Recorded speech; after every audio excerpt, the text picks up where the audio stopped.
weekend or even the odd week. We're here for 2 months at least, possibly 3 or even 4. Shall we be able to stand so much reality for so long? There's another unsettling novelty about this visit, too.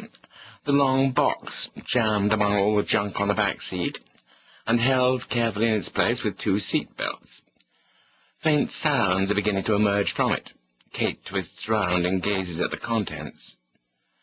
"You did put the nappy rash cream in?" she asks. "We should have woken her up before. We'll have to feed her before we've even got the fire alight." "Yes. What will Tilda feel about the country? How will she and the mice get along? Will she find the cold and damp as bracing as we do? Will she appreciate the reality of everything?" I stop the car in the lake that collects in the dip by the wood where we found the dead tramp.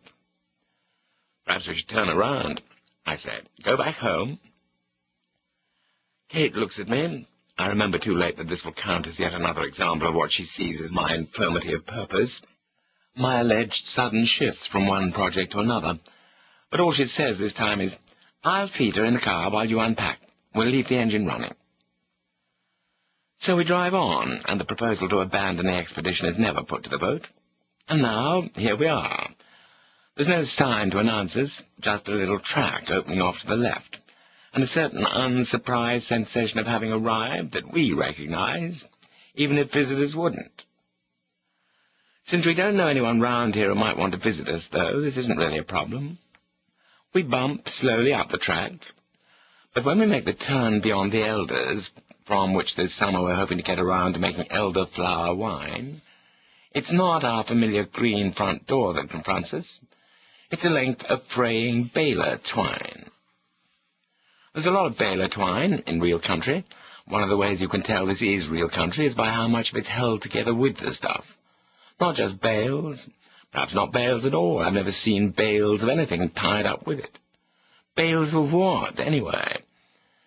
Everything else, though, black plastic sheeting, bright blue plastic bags, gates, trousers, agricultural machinery, everything that used to be secured with string or rusty barbed wire before baler twine was invented.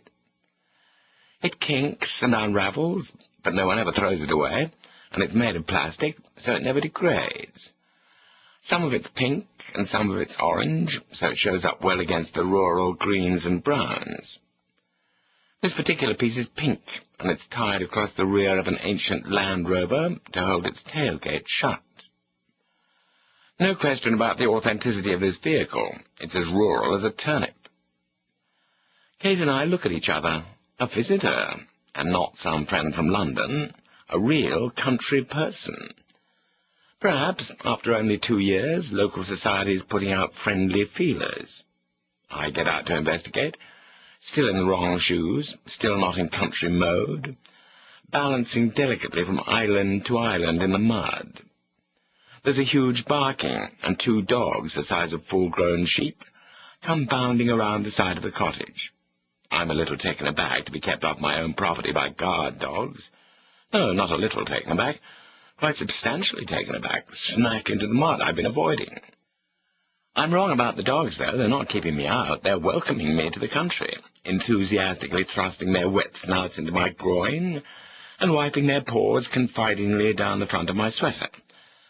By the time their owner appears around the side of the cottage as well, I look almost as real a part of the scenery as he does.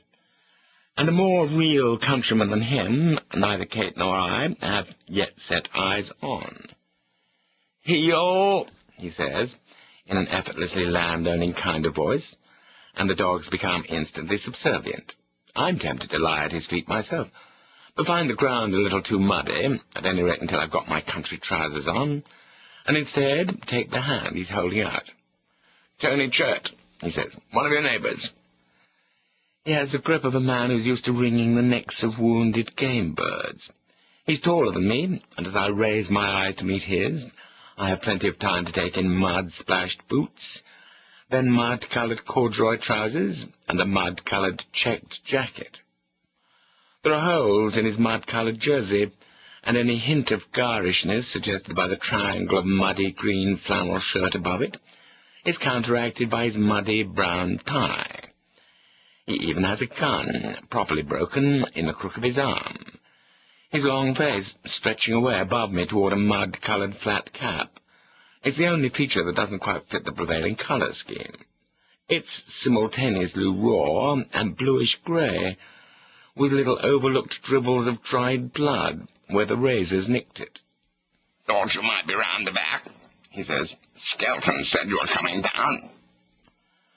Mr. Skelton, as Kate and I call him, is the man who fixes the local pumps and septic tanks.